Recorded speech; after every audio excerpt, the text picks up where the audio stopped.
नमस्कार। नियमित कार्यक्रम 6 प्रश्नमा यहाँलाई स्वागत छ। म राजीव खत्री। नेपालमा विद्युतीय सवारी साधनको चर्चा चलेको धेरै भयो। अझ 2072 सालको भारतीय नाकाबन्दीपछि त धेरैको रोजाइमा विद्युतीय सवारी साधन बन्न पुग्यो। हाल सार्वजनिक यातायातमा विद्युतीय सवारी साधनको प्रयोग नगर्ने रूपमा भए पनि निजी कारहरूको व्यापार भने आकाशिएको छ। यसअघि सरकारले विद्युतीय सवारी साधनको भन्सार र अन्त शुल्कमा दिएको छुटको कारण केही हदसम्म विद्युतीय सवारी साधनप्रति आकर्षण बढेको जानकारहरू बताउँदै आएका छन्। नयाँ आर्थिक ऐनले भने इलेक्ट्रिक तथा हाइब्रिड कारमा 80% भन्सार र अन्त शुल्क लाग्ने व्यवस्था गरेपछि नेपालको अटोमोबाइल क्षेत्र तरङ्गित बनेको छ। तर सरकारले विद्युतीय सवारी साधनमा तोकेको कर जायज भएको केही सरकारवालाहरूले पनि बताउने गरेका छन्। आज हामी यसै विषयमा रहेर साथै कोरोना पछिको समग्र यातायात क्षेत्रमा परेको प्रभावको सम्बन्धमा रहेर कुराकानी गर्दैछौँ। हामीसँग हुनुहुन्छ सुन्दर यातायातका अध्यक्ष भेषबहादुर थापा। थापाजी, यहाँलाई स्वागत छ। नमस्ते, यहाँलाई पनि मेरो धन्यवाद। आराम हुनुहुन्छ? आरामै छु। अब अहिले यो कोरोना पछिको यातायात क्षेत्र सबैभन्दा बढी प्रभावित हुन त सबै अन्य क्षेत्र पनि त्यति नै मात्रामा प्रभावित छन्, तर यातायात क्षेत्र अझ प्रभावित देखिन्छ। के छ अब यातायात क्षेत्रको अहिले पछिल्लो अवस्था? लगानी, बैंकका ब्याजका कुराहरू होलान्, यी सबै कुराहरू कस्तो छ? सर्वप्रथम त हजुरले यो 6 प्रश्न मार्फत केही कुरा राख्न दिनुभएकोमा त विशेष धन्यवाद दिन चाहन्छु। अब विद्युतीय सवारी साधन र अन्य सवारी साधन यो कोरोनाको कारण त ग्रस्त नै छ, सङ्कट नै घोषणा गर्नुपर्ने अवस्था पुगेको छ। हाम्रो भनौँ 11 गतेदेखि आजसम्म गाडी कुनै पनि चलेको छैन। यसले हामीले ठुलो मर्का त परेको छ। मर्का पर्दा पनि अब भनौँ विश्वव्यापी रूपमा फैलिरहेको रोगले नै होला भनेर हामीले चित्त बुझाएका छौँ। तर यो चित्त बुझाउँदा पनि हजुरले भनिहाल्नुभयो, ब्याङ्किङले पनि हामीलाई यही मौकामा उहाँहरूले चौका हान्न खोजिरहनु भएको छ। विभिन्न यातायात व्यवसायीहरूलाई चिठी लेख्ने, हामीलाई तुरन्त किस्ता पनि चाहियो र ब्याज पनि चाहियो भने पटक पटक लेख्ने, अनि भएन भने के तपाईँको गाडी तानिदिन्छौँ भन्ने जस्ता कुराहरू पनि उहाँहरूले अगाडि सारिरहनु भएको छ। हजुरहरू मार्फत हामी के भन्छौँ भने यो 3 महिनादेखि 4 महिना गाडी नचलेको अवस्थामा पनि किन तपाईँहरू यसरी पेल्नुहुन्छ? गाडी सञ्चालन भएपछि तपाईँहरू किस्ता अनिवार्य थिएछन्। यातायात व्यवसायीहरूले पनि त्यो बाटो त हाम्रो एकदम जटिल अवस्थामा पुगिसकेका छौँ हामी। र अर्को रह्यो विद्युतीय सवारी साधन पनि भनौँ हामीले 6 महिना 7 दिन चलाउँदामै हामी लकडाउनको मारमा खेप्नु पर्यो र आज 4 महिनाको अवधि हुन लागिसक्यो। हामीले गाडी अब आफ्नै ग्यारेजमा राखिरहेको अवस्था र विद्युतीय सार्वजनिक सवारी साधनमा पनि अब हाम्रो पनि ठुलो समस्या भनेको के हो भने अब किन सञ्चालन गर्नु, यति ठुलो महँगो गाडी किनेर ल्याएर पनि सञ्चालन गर्न नसक्नु हामीलाई पनि अवश्य समस्या नै छ यसमा। अब यो लामो समयदेखि लकडाउन रहिरहँदा यातायात सञ्चालनमा छैन, त्यसपछि गाडीमा काम गर्ने कर्मचारीहरूको अवस्था के छ? उहाँहरूसँग कतिको सम्पर्कमा हुनुहुन्छ या के छ उहाँहरूको अवस्था? अहिले हामीसित मौजत रहेको 7वटा गाडी र हामीसित 7वटा गाडीकै हामीले चालक र सहचालकहरूलाई हामीले चाहिँ अब हजुरहरूको मार्फत पनि भन्नुपर्छ, नलुकाइकन भन्नुपर्दा हामीले जम्मा 40% मात्र दिएका छौँ यो लकडाउन भरिको लागि भनेर। 40% उहाँहरूलाई मासिक तलब दिएर राखेको छौँ। अब त्यो पनि कति अवधिसम्म राख्ने त भन्ने एउटा प्रश्न पनि उठेको छ। अब गाडी सञ्चालन भएको छैन, त्यति महँगो गाडी ल्याएर चलाउने भनेर आयो। यता समस्या छ, उता चालक र सहचालकलाई दिनु पर्यो, उता गएर चार्जिङ स्टेसन पार्किङदेखि सबै गर्दाखेरि झन् मर्का परेको छ। यो चाहिँ हामीले अहिलेसम्मलाई गरिरहेका छौँ। अब विद्युतीय सवारी साधन जुन यहाँहरूले सुन्दर यातायात मार्फत नेपालमा भित्र्याउनु पनि भएको छ र के गाडीहरू सञ्चालनकै क्रम सुरुवात हुने बित्तिकै अब कोरोनाको सङ्क्रमण एकातर्फ भयो। अहिले पछिल्लो समय विशेष गरी सरकारले यो विद्युतीय सवारी साधनमा कर तोकेसँगै विभिन्न किसिमका टिक्का टिप्पणी भए, तर यहाँले त यो जायज हो भनेर भनिदिनु भयो। कसरी जायज भयो र यस सम्बन्धमा यहाँको धारणा के हो? मैले भन्न खोजेको विद्युतीय सार्वजनिक सवारी साधनमा अहिले सरकारले ल्याएको बजेट भाषणमा पुस्तिका मात्र बढाउन नखोजेको भए, कार्यान्वयन पनि आउन खोजेको भए चाहिँ स्वागत योग्य नै छ। किन छ भने आजभन्दा अगाडिसम्म हामीले विद्युतीय सवारी साधन सार्वजनिक भेहिकल चलाउँदाखेरि चार्जिङ स्टेसन मेरुदण्ड हुन्थ्यो यसको, होइन? मेरुदण्डको पाटोमा पनि उहाँले विद्युत निर्धारण गरिदिनु भएको थिएन। हामीलाई दर रेट कति रुपियाँ तिर्ने भनेर हामीले सुन्दर यातायातले 6 महिना 7 दिन सञ्चालन गर्दा पनि ₹10.50 पर युनिट तिरेर सञ्चालन गरेका थियौँ भने यो अहिलेको बजेटले कार्यान्वयन भयो। कार्यान्वयन बजेटमा बोलिएको 3 दिन नहुँदाखेरि निगममा विद्युत प्राधिकरण दर रेट कायम गरिदियो, त्यो पनि स्वागत योग्य नै हो। र सार्वजनिक सवारी साधनमा जुन हामीले 1% र तिर्दै आएका थियौँ त्यसमा पनि सरकारले केही छुट दिएको छ। हामीले पटक पटक यो कुरा यहाँलाई राख्दै आइसकेपछि र नेपाल सरकारले पनि यो कुरा केही सुनेको छ। सार्वजनिक भेहिकलमा 1% भन्सार लगाएको छ, त्यसमा पनि हामी 50% सम्म सहुलियत दिएर जान सक्छौँ, अन्य कुराहरूमा पनि हामी सहुलियत दिएर जान्छौँ भनेर उहाँले अर्थमन्त्रीज्यूले बोल्नुभयो र बोले अनुसार बजेटमा पनि आएको छ। र तपाईँले भन्नुभएको विद्युतीय सवारी साधन समग्रमा किन बढ्यो त भन्ने कुरा पनि एउटा कुरो के हो भने सरकारले केही कुरामा चाहिँ त्रुटि गरेको छ भने केही कुरामा चाहिँ मेरो तर्फबाट चाहिँ ठिक हो भन्ने पक्षमा म छु। सरकारले के गरिदिनु पर्छ, कति लाखसम्मको गाडी ल्याउँदाखेरि कति भन्सार लिने, कति लाख भन्दा माथिको विलासितीको सामान भनेर घोषणा गर्ने भनेर एउटा मापदण्ड चाहिँ बनाउनु पर्छ सरकारले, होइन? सबैलाई एउटै डालोमा ल्याएर राख्ने काम त सरकारको पनि यो जायज होइन। तर होइन भन्दा हामी जस्तो व्यवसायीले पनि एउटै गाडी झनै 2,15,000 US डलर बराबरको एउटा कार पनि ल्याइदिनु भएन नि त, देश अनुसार भेष पनि गर्नु पर्यो नि त। 2,15,000 US डलर भनेको 2.5 करोड रुपियाँ नेपाली हाराहारी पर्छ। भन्सार संसार गर्ने 3.5 करोड रुपियाँ जति पर्ने गाडी ल्याएर हामी त त्यसलाई पनि त हामीले केही मात्रामा रोक्नुपर्छ। जस्तो यहाँहरूले अब जस्तो व्यावसायिक तर्फबाट हेर्दा यो उपयुक्त भयो होला, यहाँहरूलाई दिएका चार्जिङ स्टेसनदेखिका कुराहरू लगायत अन्य कुरा जोड्दा यो कुरा उपयुक्त होला यहाँहरूको लागि। तर एउटा आम सर्वसाधारण आम व्यक्तिले चाहिँ म विद्युतीय सवारी साधन लिन्छु भन्दा उसलाई पर्ने प्रभाव, उसलाई जुन किसिमको प्रोत्साहन हुनु पर्थ्यो त्यो त भएन नि, होइन र? हो, मैले हजुरलाई भन्न खोजेको थिएँ, पहिला हामीले घरमा चार्ज गर्दा चार्जिङ स्टेसनको विद्युत दर बढी थियो, त्यसमा सरकारले एउटा निर्धारण गर्यो, सहुलियतमा ल्यायो भने अब हामीले मैले अघि पनि हजुरलाई भनिहालेँ कति लाखसम्मको गाडीलाई चाहिँ विलासितीको सामान नमान्ने र कति लाखभन्दा बढीकोलाई विलासितीको सामान मान्ने त त्यहाँ चाहिँ सरकारले एउटा कोड गरिदिनु पर्यो क्या पहिलो सुरु चाहिँ। अब हामीले 50 लाखभन्दा तलकोलाई विलासितीको सामान नमान्ने हो भने त्यसमा पहिला जे भन्छ त्यही भन्दा कायम गरेर जानुपर्छ सरकारले, होइन? अब 50 लाखभन्दा माथिको गाडी आयो भने त त्यो गाडीलाई कति % भन्सार लिने भनेर त सरकारले नीति बनाएर त जानुपर्ने हो। तर हामीले बुझ्दासम्म अर्थ मन्त्रालयले के भनेको छ भने हामी यति लाखसम्मकोलाई विलासितीको सामान मान्दैनौँ र पहिल्यै भएको भन्सारमा निर्धारण गर्छौँ, योभन्दा माथिकोलाई चाहिँ विलासितीको सामान मानेरै हामी अगाडि बढ्नेछौँ भनेर उहाँहरूले भन्नु पनि भएको छ। अब हेरौँ उहाँले बोलेको छिटोभन्दा छिटो कार्यान्वयनमा आएर हामीलाई 50 लाखसम्मलाई भन्सार यति भनेर उहाँले बोलिदिनु भयो भने विद्युतीय सवारी साधन मान्छेहरूको आकर्षण बढ्दै पनि जान्छ र बढ्नु पनि पर्छ। तर बढ्नुपर्छ, आकर्षण थपिँदै जान्छ भन्नाको न्युमा चाहिँ हामीले 100 जनालाई मर्का पर्ने 1 जनालाई मात्र सहुलियत हुने करोडौँ पर्ने विद्युतीय सवारी साधन पनि भित्राउनु। थापाजी, हिजो जसरी छुट दिँदा पनि विद्युतीय सवारी साधनप्रतिको आकर्षण कम थियो भने अब हामी विद्युतीय सवारी साधनप्रति आकर्षित हुनुपर्छ, त्यसलाई प्राथमिकता दिनुपर्छ, डिजेल पेट्रोलको आयात कम गर्नुपर्छ भनेर भन्दै गर्दा एकाएक यसरी वृद्धि गरिदिँदाखेरि कर थोपरी दिँदा यसले त विद्युतीय सवारी साधनलाई निरुत्साहित बनाएको होइन र, बनाउँदैन र? त्यो कुरा चाहिँ अब हामीले केही हदसम्म चाहिँ त्यो पनि हो कि भनेर सोध्नुपर्ने अवस्था आएको छ। अब सरकारी पक्षबाट केही कुराहरू प्रश्न गर्न उहाँहरू चाहनुहुन्न। उहाँहरू पनि एउटा कुरो के छ भने जनतालाई चाहिँ कतिसम्मको गाडी चढ्दा चाहिँ सहुलियत हुन्छ भन्ने कुरोमा पनि जानु पर्यो। र हामी एउटा सर्वसाधारणले पनि एउटा कुरो के बुझ्नुपर्छ भने विद्युतीय सवारी साधन भनेको पब्लिक भेहिकल नचलेसम्म विद्युतीय सवारी साधन चलेको मान्यता हुँदैन र साना गाडीहरूलाई पनि त्यही अनुसार प्राथमिकता दिएर जानुपर्छ सरकारले। र सरकारले प्राथमिकता दिने क्रममा चाहिँ केही कुराहरू चुकेको छ। सरकार चुकेको कुराहरू अर्थमन्त्रीज्यूलाई भेट्दा हामी छिटोभन्दा छिटो यो कार्यान्वयनमा गर्छौँ, हामीले केही कुराहरू चाहिँ सुधारेर जानेछौँ भनेर उहाँहरू भन्नुहुन्छ।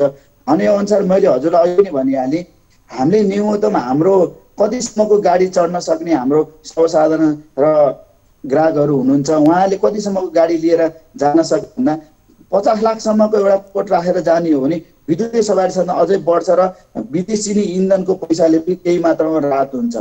तर अर्थमन्त्रीज्यूको एउटा भनाइमा चाहिँ मलाई पनि अलिकति कस्तो लाग्छ भने विद्युतीय सवारी साधन चल्दामा चाहिँ त्यति मात्रामा इन्धनै खर्च भन्दा कम हुन्छ। उहाँले के बुझ्न सक्नु भएन भने अर्थमन्त्रीज्यूले विद्युतीय सवारी साधनले खर्च गर्ने इन्धन किनेर ल्याउने इन्धन भन्दा आफ्नै देशमा उत्पादित हुने विद्युतबाट चल्ने गाडीले त पहिलो प्राथमिकता त पाउनु पर्ने हो।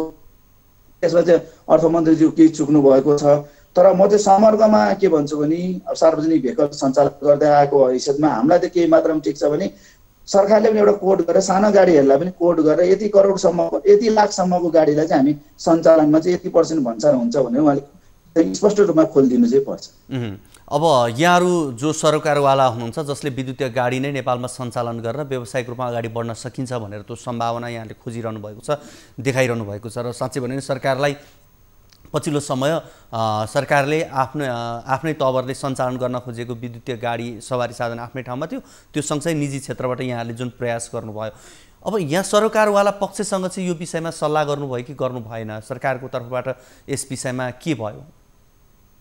मैले यो विषयमा हजुरहरूसित अस्ति पनि एकचोटि कुरा हुने क्रममा त्यसै दिन नै अर्थमन्त्रीज्यू, अर्थ सचिवज्यू र विद्युतीय सवारी साधन सम्बन्धी उहाँहरूको विज्ञहरूसित यसरी हामीले सरसल्लाह गर्दा उहाँले के भन्नुभयो भने होइन केही मात्रामा चाहिँ तपाईँहरूलाई अन्यल पनि हुन सक्ला, तर हामी यसलाई चिरेर अगाडि बढ्नेछौँ। सार्वजनिक भेहिकलको हकमा चाहिँ तपाईँहरूलाई पुरानै कायम गरेर हामीले 50% सहुलियत पनि प्रदान गरेका छौँ र भनेर उहाँले त्यो बोल्नुभयो। अनि हामीले चाहिँ त्यसमा पनि एउटा शब्द के थपेका थियौँ भने सर्वसाधारणले किन्ने गाडी त करोडौँ पर्ने कार त किन्न सक्नुहुन्न, उहाँले न्यूनतम कार किनेर चलाउने हो। त्यसको त एउटा मोराले तयार गरेर यति लाखसम्मको गाडीलाई यति हुने अथवा यति किलोमिटर कुद्ने गाडीलाई यति हुने भनेर तपाईँले त्यो चाहिँ निर्धारण गर्नुपर्छ भन्दा अर्थ सचिवज्यूबाट सकारात्मक जवाब पाएछ। हामी छिटोभन्दा छिटो यो विषयमा चाहिँ गर्छौँ, तपाईँ ढुक्क हुनुहोस् भनेर उहाँले आश्वासन चाहिँ दिनुभएको छ। अब आश्वासन दिने नेपाली सरकारको प्रशासनिकको आश्वासनमा मात्र सीमित हुने हो, कार्यान्वयनमा पनि आउने हो, हामी त्यो चाहिँ हेर्दैछौँ। जस्तो यो लामो समय लामो बहस हो, विशेष गरी नेपालमा विद्युतीय सवारी साधनहरू सञ्चालन हुनुपर्छ, पेट्रोलियम पदार्थहरूको कम प्रयोग हुनुपर्छ भन्ने कुरा विगतदेखि धेरै नै भए, तर पनि यसप्रतिको आकर्षण हिजोका दिनमा पनि जतिखेर छुट दिएको थियो त्यतिखेर पनि आकर्षण कम हुनुका कारण चाहिँ यसका पछाडिका कारण के हुन् जुन कारणले गर्दाखेरि विद्युतीय सवारी साधनमा आकर्षण कम देखिएको हो? मैले हजुरलाई स्पष्ट रूपमा पछि अन्य व्यवसायिकलाई अर्थले अन्यथा नलाग्ने भए म स्पष्ट रूपमा हजुरलाई 6 वटा बुँदा नै भनिदिन्छु। किन भन्दा सबैले सूचित हुनु सबैले पर्छ होइन। हामीले विद्युतीय सवारी साधन कति % मात्र खानी हो त थपेर? 1 नम्बर, उदाहरणको लागि 20 लाखमा ल्याएको गाडी भन्सार आउँदाखेरि 24 लाख पर्यो भने त्यो गाडी कति लाखमा बेच्ने हो त? 1 नम्बर प्रश्न। 2 नम्बर प्रश्न कस्तो निक्ल्यो भने विद्युतीय सवारी साधनको मेरुदण्ड भनेको चार्जिङ स्टेसन हो, त्यो पनि हामीले यता राख्न सकेको छैनौँ। र तेर्सो भनेको विद्युतीय सवारी साधनमा केही गरी बिग्रिहाल्यो अथवा मर्मत गर्नु पर्यो भने प्राविधिक छ कि छैन, वर्कसप छ कि छैन, समस्या त्यहाँ पनि एउटा सबैभन्दा जटिल भयो। चौथो के हो भने एउटा गाडी किन्दा 10 वर्ष दुःख गरेर एउटा विद्युतीय सवारी साधन किनिन्छ, 30-40 लाख 50 लाख खर्च गरेर त्यो गाडी काठमाडौँभन्दा बाहिर गएर चार्जिङ गर्न सक्ने स्थिति छैन हाइवेमा, र कुनै पनि ठाउँमा छैन। होम चार्जिङमा गर्दा समय लाग्छ बढी हो, त्यो पनि एउटा कारण रह्यो भने अर्को 5औं कारण के भने सरकारले स्पष्ट रूपमा नीति ल्याउन सकेको छैन विद्युतीय सवारी साधनमा, र त्यो नीति पनि सरकारले तुरन्त ल्याउनु पर्यो। 5औं। 6औं चाहिँ के हो भने हाम्रो सडकको खाल्टाखुल्टी र विभिन्न जामले गर्दाखेरि ब्याट्री धेरै खान्छ कि मैले किनिसकेपछि बिचमै म जाममा पर्दा मेरो गाडीको ब्याट्री सकिन्छ कि भन्ने एउटा त्यो मनस्थितिले गर्दा पनि हामीलाई समस्या पर्यो। र यसमा अहिले जटिल समस्या चाहिँ हामीलाई 2टा कुराले चाहिँ देखाएको छ। एउटा कुरो कति लाखको गाडीमा कति % खानी हैन, र देशव्यापी रूपमा चार्जिङ स्टेसन किन ठाउँ ठाउँमा सरकारले बनाइदिएन? आफ्नै देशमा उत्पादन भएको विद्युतले चल्ने गाडीहरू, यो 2टामा चाहिँ एक पक्ष सरकार पक्षले पनि स्पष्ट रूपमा चार्जिङ स्टेसनको विषयमा देशव्यापी यो गरेर ल्याउँछु भनेर बोल्नु पर्यो। अनि व्यापारीले पनि हामीले यति लाखसम्मको गाडी ल्यायौँ भने यति मात्र हुन्छ है भन्ने कुरो स्पष्ट। अहिले तपाईँ हामीले पनि हातमा संसार हेर्न मौका पाइसक्यौँ, मोबाइलबाट संसार हेर्न मिल्छ भने अब कुन देशमा यो गाडी कति रुपियाँ परेको छ भनेर उहाँहरूले पनि त जसले गाडी किन्न इच्छा राख्ने मान्छे त्यो कुरा त बुझ्नुहुन्छ विभिन्न त्यो मार्फत। अब बुझ्दाखेरि बाहिर 20 लाख रुपियाँ पर्यो भने भन्सार जम्मा गर्दा 27-28% पर्छ भने टु जोडेर कति % लिने भन्नुपर्दा त्यहाँ परेको भन्दा 6 गुणा बढी पैसा लिँदाखेरि पनि मान्छेलाई के भने यत्रो महँगो गाडी पैसा तिरेर मैले विद्युतीय गाडी किन्छु तर किनेपछि फेरि मेरो काठमाडौँभन्दा बाहिर जानु पऱ्यो भने मलाई समस्या हुन्छ। मैले किन के किन्ने, योभन्दा राम्रो त अहिले डिजेल पेट्रोलै गाडी किन्दै गरौँ, भोलि पर्सि विचार गरौँ न भन्ने त्यो मनस्थितिले गर्दा पनि विद्युतीय सवारी साधन अलिक कम भएको। अब सरकारी पक्षमा त कुरै नगरौँ, नीति नियम बनाइन्छ भनेर पटक पटक भन्दा पनि हामी बनाउँछौँ विद्युतीय नीति नियम बनाइन्छ भनेर अहिलेसम्म सरकारले हजुर मार्फत भन्नुपर्छ बिल बुकमा डिजेल काटेर विद्युतीय लेखिदिन्छ जम्मा, त्यतिसम्म पनि उहाँले ठाउँ दिनुभएको छैन विद्युतीय सवारी साधनलाई। बोल्ने बेला हामीले यो गर्यौँ भन्नुहुन्छ, त्यो गर्यौँ भन्नुहुन्छ, कार्यान्वयनमा चाहिँ उहाँहरू जिरो हो। भाषण गर्न चाहिँ उहाँलाई कसैले पनि रोक्दैन, चुनाव पनि भाषण गरेर मन्त्री हुनुभएका होला, भाषण गर्न रोक्नुहुन्न, कार्यान्वयनमा चाहिँ उहाँहरू जाने पक्षमा छैन। यस्ता विभिन्न दुई तिनवटा कुराले गर्दा पनि मान्छेमा अलिकति विद्युतीय सवारी साधन आकर्षण चाहिँ कम भयो। अब प्रधानमन्त्रीले पनि विशेष गरी विद्युतीय सवारी साधनमै जोड दिनुभएको थियो। उहाँले हिजो प्रधानमन्त्री भएदेखि आजसम्म पनि उहाँको जोड यसैमा हो, तर काहीँ न काहीँ समस्या छ भन्ने कुरा यहाँले पनि इङ्कित गरिसक्नु भएको छ। अब विशेष गरी यो चार्जिङ सेन्टरको सन्दर्भमा कुराकानी गर्दा जस्तो तपाईँले कुनै अहिले बस सञ्चालन गर्नुभएको छ, यो बसमा चार्जिङ सेन्टर विभिन्न ठाउँमा स्थापना गरिसकिसकेपछि एउटा बस पूर्ण रूपमा चार्जिङ हुन कति समय लाग्छ र जसरी हामी बाइक या गाडीमा तेल सकियो भने पेट्रोल पम्पमा छिरेर 5 मिनट 10 मिनटमा हामी तेल भरेर निस्किन सक्छौँ भने विद्युतीय सवारी साधनको अवस्था के हुन्छ त्यसमा? अहिले हो हामीले यो कुरा सम्बन्धित हजुरले भन्नुभयो सामान्य नै प्रधानमन्त्रीज्यूलाई पनि हामीले यो कुरा राख्यौँ।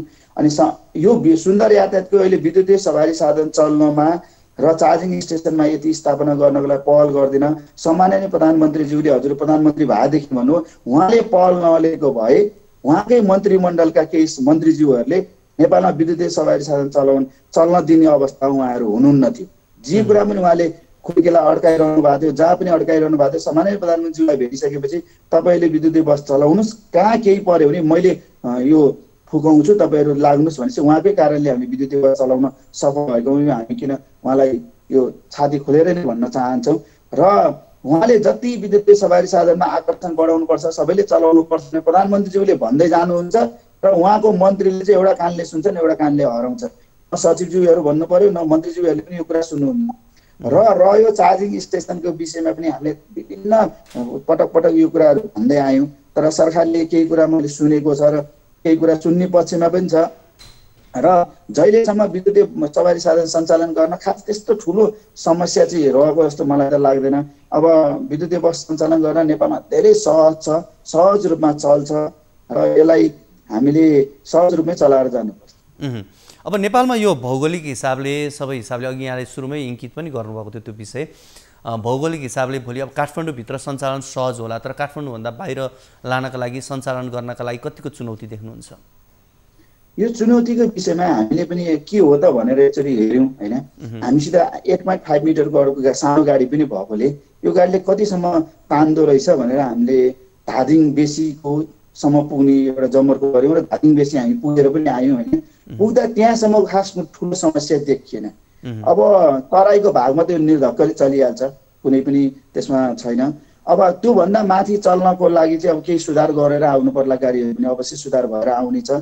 तर हामीले पनि सरकारले पनि एउटा कुरो के गर्यो भने काठमाडौँबाट धादिङ गइसकेको गाडी त धादिङमा चार्ज हुने एउटा वातावरण बनाइदिनु पर्यो। धादिङसम्म जाने भयो गाडी, धादिङबाट यता आउनलाई एउटा चार्जिङ स्टेसन भयो भने मात्र गाडीहरू काठमाडौँबाट निर्धक्कले जताततै जान सक्छ। काठमाडौँबाट म हजुरलाई ढुक्क भन्छु, सरकारले सहजीकरण गरिदियो भने काठमाडौँबाट हामी महेन्द्रनगरसम्म जान विद्युतीय सवारी साधनलाई कहीँ पनि समस्या छैन। काठमाडौँबाट झापासम्म जान कुनै पनि समस्या छैन र यो मार्गहरूमा राम्रोसित चल्छ सवारी साधनहरू। र भूगोलको हिसाबले हाम्रो डाँडा काँडा चढ्न चाहिँ अलिकति समस्या नै त्यही हो। किन छ भन्दाखेरि हाम्रो डाँडा काँडा जहाँ उकालो त्यहीँ टर्निङ पर्छ, टर्निङ पर्ने बित्तिकै यसले समस्या निम्ताउँछ भन्ने हुन्छ उकालोमा। तर यो यहाँबाट तराई बेलहरू जान केही राम्रो जिल्लाको सदरमुकामहरू जान समस्या चाहिँ त्यति नपर्ला। यो विषयमा सरकारले पनि बाटोहरू सुधार्दै गयो भने अवश्य विद्युतीय सवारी साधनले आफ्नो देश भूगोल सुहाउँदो गाडीहरू ल्याउन सकिन्छ, आयात गर्न सकिन्छ। अब त्यसैमा एउटा सुन्दर अटो इन्जिनियरिङ प्रणालीले नेपालमा विद्युतीय बस एसेम्बलको लागि स्वीकृत लिएर अन्तिम अवस्थामा पुगिसकेपछि उहाँले पनि नेपाल भूगोल सुहाउँदै नै गाडी उत्पादन गर्नुहुन्छ होला। अब यहाँले जसरी गाडी ल्याउने बेलामा काठमाडौँको भूगोल अनुसार यहाँको लागि उपयुक्त हुने तवरका डिजाइनका गाडीहरू ल्याउनु भयो भनेर भनिएको थियो। अब त्यस्तै अन्य नेपालको भूगोल सुहाउँदो किसिमको नेपालका पहाडी क्षेत्रमा सम्म जान सक्ने कच्ची रोडहरूमा गुड्न सक्ने किसिमका गाडीहरू पनि त्यसरी तयार भएका छन्। यहाँहरूको अध्ययनले के देखाएको छ? हामीले काठमाडौँबाट धादिङसम्म र पाल्पासम्म, बुटोलदेखि पाल्पासम्म जानको लागि केही दुईटा गाडीहरू दुई पिस चाहिँ हामीले डिजाइन गरेर हामीले सम्बन्धित कम्पनीलाई पठाएका छौँ। कम्पनीले पनि के भनेको छ भने हामी त्यो बाटोमा चल्ने गरेर होइन त्योभन्दा अलिकति पावर थपेरै पठाइदिन्छौँ, त्यो बाटो निर्धक्कले चल्छ, हाम्रो पनि लासामा यस्तै अवस्था छ होइन, त्यो हिसाबमा हामी बनाएर पठाउँछौँ भनेर उहाँहरूको प्राविधिक पनि लकडाउनभन्दा केही अगाडि मात्र नेपाल आउनुभएको थियो। त्यो दुइटै मार्ग हेर्नको लागि, उकालो हेर्नको लागि हाम्रो इन्जिनियर र उहाँहरूको इन्जिनियर भएर त्यो बाटोहरू सबै देखाइसकेपछि होइन यो हाम्रो लासामा पनि छ, सेन्तुङको माथि पहाडी भागमा पनि यस्तै बाटो हो, हामी यसलाई सहज हुने गरेर लिएर आउँछौँ भनेर उहाँले जानुभएको छ र हामीले अर्डर रिसिभ पनि पठाइसकेको भएर अब यो लकडाउनको कारणले होला न त छिटै हामीले त्यो परीक्षण चाहिँ गर्छौँ त्यो दुइटै। अब भोलिको सम्भावना जे भने नि विद्युतीय सवारी साधन हो। नेपालमा विद्युत उत्पादन बढ्दै जाँदा र हामीले पेट्रोलियम पदार्थलाई आयातलाई कम गर्ने हो भने विद्युतीय सवारी साधन नै उपयुक्त हुन्छ भनेर सबैले भनिरहेकै अवस्था हो। यो अवस्थामा अब परेका गाँठोहरू फुकाउनका लागि राज्यको तर्फबाट कहाँ के गर्नुपर्ने देख्नुहुन्छ यहाँले? अब सरकारले तत्कालको लागि बजेट भाषणमा जुन शब्दहरू प्रयोग गर्नुभएको छ, बजेट भाषणमा जुन शब्द लेख्नु भएको छ, यो लेखाइले मात्र पुग्दैन, छिटोभन्दा छिटो कार्यान्वयनमा आइदिनु पर्यो। उहाँहरूले छिटोभन्दा छिटो कार्यान्वयनमा आएपछि निजी स्तरले पनि हामीलाई त्यही टेकेर हामी पनि अगाडि बढ्ने हो, हामीलाई पनि सहज हुन्थ्यो र एउटा त्यो कार्यान्वयनमा आउनु पर्यो। अर्को कुरो सरकारले पनि के गरिदिनु पर्यो भने विद्युतीय सवारी साधन भनेको जहाँ हजुरले डिजल पेट्रोल जस्तो जहाँ गएर पनि तेल हाल्न मिल्दैन, उसले तोकिएको ठाउँमा मात्र गएर चार्ज गर्नुपर्छ। त्यो चार्जिङ स्टेसनहरूलाई पनि हाइवेमा उहाँले सजीकरण गरिदिनुपर्छ र चार्जिङ स्टेसन काठमाडौँ उपत्यकाभित्र पनि 10वटादेखि 12वटा यस्तो चार्जिङ मेसिन राखिदिनु पर्यो कि त्यहाँ गएर कुनै पनि गाडी त्यहाँ गएपछि फुल चार्ज भएर आओस् र यो कम्पनीको गाडी मात्र चार्ज हुने, त्यो कम्पनीको मात्र गाडी चार्ज हुने भन्ने नहोस्। त्यहाँ गइसकेपछि नेपालभित्र जतिवटा गाडी छिरेको छ त्यो गाडी त्यहाँ चार्ज भएर आओस्। जहाँ 2 घन्टा समय लाग्थ्यो भने अहिले आउने चार्जिङ मेसिनमा जम्मा 30 मिनटमा चार्ज हुने मेसिनहरू आइसकेको छ। त्यस्ता मेसिनहरू जडान गरेर छिटोभन्दा छिटो जसरी हामीले 30 किलोमिटरसम्म जाने गाडी जानु छ भने त त्यहाँ गएर 10 मिनट बसेर 10 मिनट चार्ज गऱ्यो भने 30 किलोमिटरसम्म जाने त हामीले तुरुन्त 10 मिनट पनि लाग्दैन त्यो फुल चार्ज गर्दिन। त्यस्तो मेसिनहरू ल्याउनु पर्यो। मेसिनहरू पनि जति चार्जिङ पोर्टहरू राम्रो आउन थाले त्यति नै आकर्षणहरू बढ्दै जान्छ। सरकारले त्यो कुरा पनि एउटा मनन गर्नु पर्यो। अर्को कुरो सरकारले पनि के गर्नु पर्यो भने डिजेल पेट्रोलबाट विदेशी मुद्राहरू पनि कमसेकम आफ्नै देशमा उत्पादित विद्युतबाट चल्ने विद्युतीय सवारी साधनले सञ्चालन हुने भएर यसलाई पनि हामीले सहज लिनुपर्छ। यो आफ्नै देशकोबाट सञ्चालित हुने हो भने एउटा त्यो पनि सोच हुनु पर्यो। तर सामान्य प्रधानमन्त्रीको ज्यूको जसरी विद्युतीय सवारी साधन चलाउने सोच छ, उहाँको माननीय मन्त्रीज्यूहरूको चाहिँ सोच छैन। यसमा कसरी विद्युतीय सवारी साधनलाई रोक्न मिल्छ र कसरी रोकेर अगाडि बढ्न मिल्छ, न सचिवज्यूहरू भन्नु पर्यो, न मन्त्रीज्यूहरू भन्नु पर्यो, न त्यहाँभन्दा तलका यातायात व्यवस्था विभागको कर्मचारीदेखि लगेर विभागीय मन्त्रालयका कर्मचारीदेखि लगेर अर्थ मन्त्रालयका कर्मचारीसम्म विद्युतीय सवारी साधन रोक्न पायो भने उहाँलाई सहज भूमिका हुन्छ। र तपाईँहरू मार्फत भन्छु, सरकारले पनि विद्युतीय सवारी साधनलाई केही मात्रामा अगाडि बढाउनु पर्यो। अनि पनि एउटा त्यो पनि हुन्छ। र निजीले हामीले पनि एउटा कुरो के हो भने सरकारले गरेपछि हामीले त्यसलाई कार्यान्वयन लिएर अगाडि बढ्ने हाम्रो पनि दायित्व हो। हामी पनि यसको नागरिक भएकोले हामीले पनि अगाडि बढ्छौँ। तर सरकारले स्पष्ट रूपमा नीति बनाइदिनु पर्यो कि विद्युतीय सवारी साधनमा यो नीति नियम छ, यो अनुसार हामी चल्छौँ भनेर उहाँले पनि नीति नियम चाहिँ बनाइदिनु पर्यो कि अहिलेसम्म पनि बजेट भाषणमा बोलियो, विभिन्न कार्यान्वयनले बोलियो, व्यवस्थापिकाबाट निर्देशन जारी भयो, सबै गर्दा त्यो गर्दै जाँदाखेरि उहाँहरू त्यो निर्देशन आएको दिन चाहिँ काम गरिदिनुहुन्छ, भोलिपल्टदेखि चाहिँ नीति नियम बनाउने उहाँहरू चासो हुनुहुन्न। हाम्रो भनाइ के भने सरकारले आफ्नो स्पष्ट रूपमा धारणा ल्याइदिइसकेपछि बल्ल विद्युतीय सवारी साधनमा सञ्चालन छाती फुलाएर अरू कम्पनीहरूले पनि विद्युतीय सवारी साधनमा लगानी गर्न खोजिरहनु भएको छ।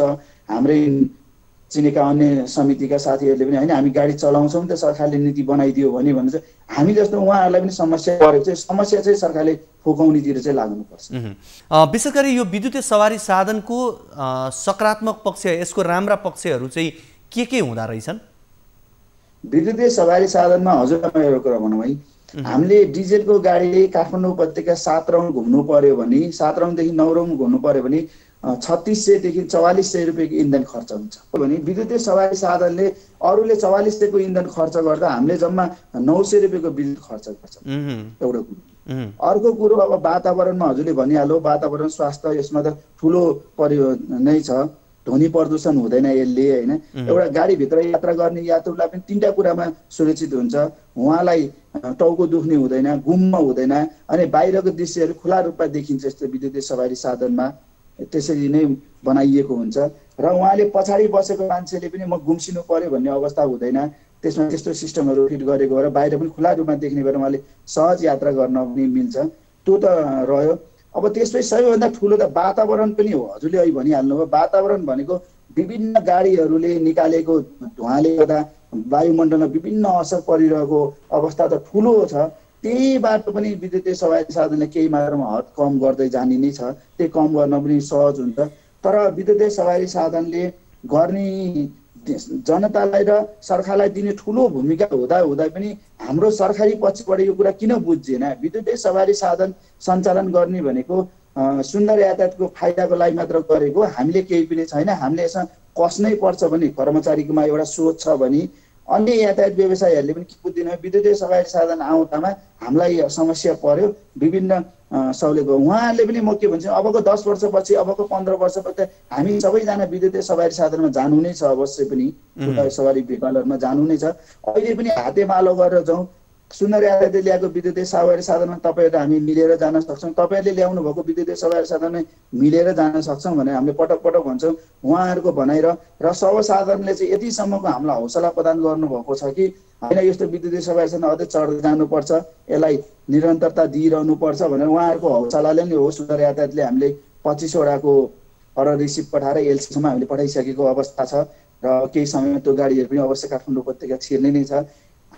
हामीले त्यो हिसाबले गएका छौँ र हजुरहरूलाई नै, हजुर न्युज 24लाई म एउटा विशेष आभार व्यक्त गर्न चाहन्छु। हजुरहरूलाई पटक पटक ब्याङ्किङ सहुलियत पाएन विद्युतीय सवारी साधनले भनेर यहाँले कोट गरिदिइरहनु भएपछि नेपाल सरकारले अर्थ मन्त्रालयले विद्युतीय सवारी सार्वजनिक भेहिकलमा 90% देखि 90% भन्दा माथि लगानी गर्नुपर्ने र त्यस्ता विद्युतीय सवारी साधनहरूले माग आएमा ब्याङ्कहरूले लगानी नगरेमा सो कुरा नेपाल राष्ट्र ब्याङ्कलाई जानकारी दिएमा त्यस्ता ब्याङ्कहरूमाथि आवश्यक कारबाही गर्नेछौँ भनेर हालका गभर्नरज्यू अर्थ सचिवज्यूले बोलिदिनु भएको र हामीलाई त्यो पनि एउटा तपाईँहरू मार्फत भएको सकारात्मक पाटो मान्नुपर्छ। त्यो पाटोले गर्दा पनि अब विद्युतीय सवारी साधनमा आकर्षणहरू नै छ। 5% ब्याज भनेको न्यून ब्याज हो, यसरी चलाउन पाइयो भने एउटा विदेशी इन्धन पैसा जोगिन्छ, वातावरणलाई सुधार हुन्छ, यात्रुलाई घुम्सेर यात्रा गर्नु पर्दैन, यो सहजै छ।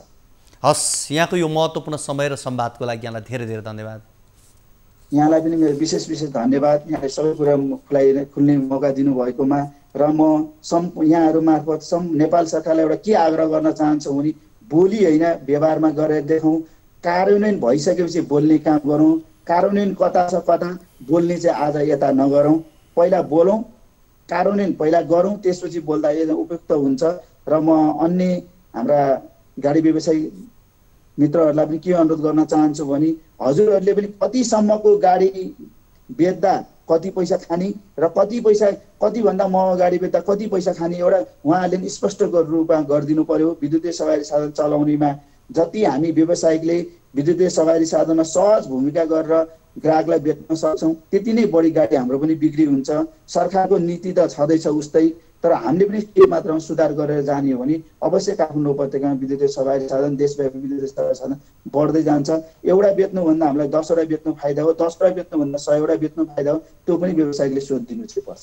हस्, धन्यवाद यहाँलाई। उहाँ हुनुहुन्थ्यो सुन्दर यातायातका अध्यक्ष भेषबहादुर थापा। उहाँसँग हामीले विशेष गरी सरकारले यो विद्युतीय सवारी साधनमा तोकेको करको सन्दर्भमा रहेर कुराकानी गऱ्यौँ र विशेष गरी उहाँहरूले सरकारले तोकेको यो करलाई जायज भन्दै आउनुभएको छ र यो सँगसँगै कोरोनाको सन्तास र सङ्क्रमणसँगै यातायात क्षेत्रमा परेको समग्र प्रभावको सन्दर्भमा रहेर पनि कुराकानी गऱ्यौँ। आजको कार्यक्रमको 6 प्रश्नको निर्धारित समय सकिसकेको छ। हवस् त, नमस्ते।